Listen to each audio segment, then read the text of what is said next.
ఆత్మీయులారా, మీరెంతో ధన్యులు. ఆయన కృపలో నివసించడానికి మీరు పిలువబడిన వారు. ఆయన కృప నెమ్మది, సమాధానం, ధైర్యాన్ని మనకు అనుగ్రహించేది.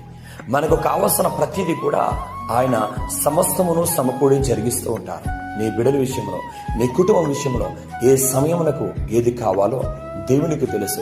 నువ్వేం చింతించవద్దు, బాధపడద్దు, అధైర్యముగా ఉండొద్దు. ధైర్యము కలిగి నమ్మకము కలిగి ఉండు. దేవుని మాటలను బట్టి జీవించు. దేవుని మాటలను బట్టి ముందుకు వెళ్ళు. ఎందుకని నీకే చాలిన దేవుడు నీకు తోడుగా ఉన్నాడు. ఆయన కృపలో నీ కుటుంబం ఉంది. ఆయన కృపలో నీ జీవితం ఉంది. ఆయన సమస్తమును కూడా నీకు మేలు కొరకే జరిగిస్తూ ఉంటారు. కాబట్టి పూర్ణ హృదయముతో ఆయన్ని వెదుకు. ఆయన సన్నిధానములో నమ్మకముగా జీవించు. వంకర మార్గాలు, వంకర ఆలోచన, తప్పుడు విధానము ఎప్పుడు కూడా నీ జీవితంలోనికి రానవద్దు. ఇది అపవాది చేసే కుట్ర. సన్నిధిలో నుంచి, కృపలో నుంచి నిన్ను దూరం చేయాలి అనుకుంటాడు. ఇకనైనా ఆలోచన చేసి నీ పూర్ణ హృదయముతో దేవుని హత్తుకో. దేవుడిచ్చే సమృద్ధి అనే దీవెనలు నీ జీవితంలో చూస్తావు. తప్పక ప్రార్థన చేయి, తప్పక బైబిల్ చదువు, క్రమము తప్పకుండా సన్నిధిలో నిలువు. దేవుడు మిమ్మును, మీ కుటుంబాన్ని ఆశీర్వదించునుగాక. God bless you.